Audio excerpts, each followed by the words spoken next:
Party होश में आओ, होश में आओ, होश में आओ, भाजपा पार्टी होश में आओ, होश में आओ, होश में आओ। लेकिन नारेबाजी इस वजह से है कि यहाँ के जो वर्तमान विधायक हैं औराई विधानसभा क्षेत्र के सह पूर्व मंत्री श्री राम सूरत राय जी के द्वारा बार बार जाति विशेष के लोगों को अपमानित किया जाता है और वो सभी महापुरुष हैं।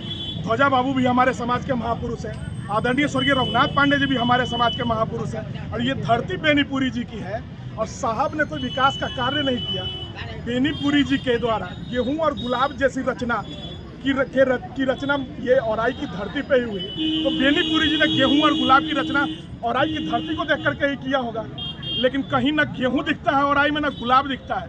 हमेशा सस्ता मतलब अच्छा नहीं, मिलावटी भी हो सकता है। इसीलिए मेरा भरोसा मिस्टर एंड मिसेज मार्ट, जहां राशन सामग्री जैसे आटा, दलिया, बेसन, सत्तू, मूंगफली तेल और मसाला आपके आंखों के सामने तैयार किया जाता है। ऑनलाइन ऑर्डर्स और होम डिलीवरी की सुविधा भी उपलब्ध। कॉल 7870477089 और visit www.mrandmrsmart.com and also available on Amazon app। Muzaffarpur के औराई प्रखंड स्थित भैरव स्थान से भाजपा विधायक राम सूरत राय के खिलाफ सर्वदलीय समाजी के विरोध मार्च निकाला गया, जहां नेता सावन पांडे ने बताया कि वर्तमान भाजपा विधायक राम सूरत राय अक्सर जातीय सूचक, जातीय वैमनस्य बढ़ाने के मकसद से निरंतर जाति विशेष को नीचा दिखाने की कोशिश करें, जिसे हम बर्दाश्त नहीं करेंगे। लेकिन नारेबाजी इस वजह से है कि यहाँ के जो वर्तमान विधायक हैं औराई विधानसभा क्षेत्र के सह पूर्व मंत्री श्री राम सूरत राय जी के द्वारा बार बार जाति विशेष के लोगों को अपमानित किया जाता है और वो सभी महापुरुष हैं।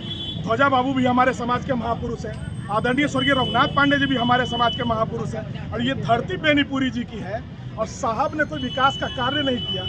बेनीपुरी जी के द्वारा गेहूं और गुलाब जैसी रचना की रचना ये औराई की धरती पे ही हुई, तो बेनीपुरी जी ने गेहूं और गुलाब की रचना औराई की धरती को देख करके ही किया होगा। लेकिन कहीं न गेहूं दिखता है औराई में, न गुलाब दिखता है। औराई में तो सिर्फ चचड़ी का पुल दिखता है और राम सूरत राय जी मंत्री रहते हुए चचड़ी के पुल से औराई को मुक्त नहीं करवा पाए, इतने शर्म की बात है।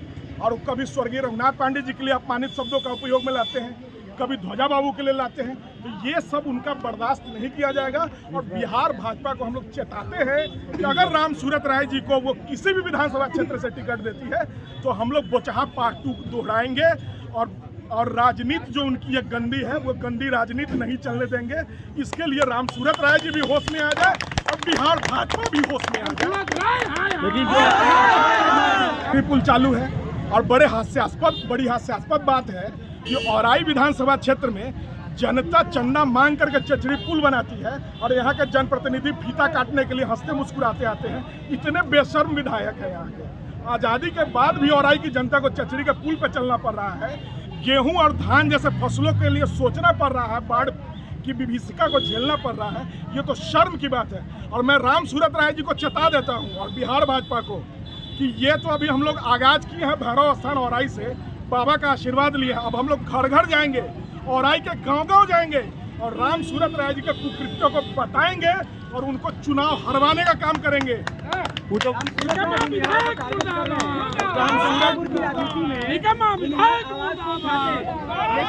लेकिन चुनाव लड़ने के समय में गायब हो जाते हैं। इस बार क्या होगा 2025 में? 2025 बदला हुआ मुजफ्फरपुर आपको नजर आएगा, युवा मुजफ्फरपुर नजर आएगा। आपको नगर विधानसभा से लेकर के औराई तक पूरा चमकता हुआ नजर आएगा। सशक्त मुजफ्फरपुर, युवा मुजफ्फरपुर और मजबूत मुजफ्फरपुर नजर आएगा। आज के विकास में हर जाति धर्म के लोगों का योगदान होता है। गिलहरी का योगदान भी उतना ही था, जैसा आप लोग जानते ही हैं। लेकिन जिस समुदाय को राम सूरत जी टारगेट कर रहे हैं, उसका योगदान मुजफ्फरपुर क्या पूरे प्रदेश में क्या योगदान है आप लोगों से छुपा हुआ नहीं है। चाहे वह एलएस कॉलेज की बात हो, आईडीएस कॉलेज की बात हो, महेंद्र धनदास कॉलेज की बात हो, राम वृक्ष बेनीपुरी कॉलेज की बात हो, हर इंस्टीट्यूट लगभग उसी समाज का दिया हुआ है। और उसी समाज को आप बार बार, पहली बार नहीं है ये, पहली बार अगर यह बात होती तो हम लोग समझते कि हाँ शायद धोखे में यह निकल गया होगा। लेकिन अगर आप बार बार किसी एक समुदाय को टारगेट करेंगे और जिसका योगदान मुजफ्फरपुर के विकास में 90% मैं कहता हूं कि एक समुदाय का है जिसको वो टारगेट करते हैं, तो इस तरह से ये बहुत ही शर्मनाक है। ऐसा एक मंत्री होते हुए पूर्व मंत्री को इस तरह का बयान नहीं देना चाहिए। उनका क्या योगदान है? उनका भी योगदान है। क्या योगदान है जानना चाहेंगे आप? उनके स्कूल से शराब पकड़ाया था, ये उनका योगदान है। हम लोगों ने स्कूल दिया, कॉलेज दिया, उन्होंने शराब देना, शराब खाना दिया, ये उनका योगदान है। जांच करा लीजिए, सब जांच का विषय है।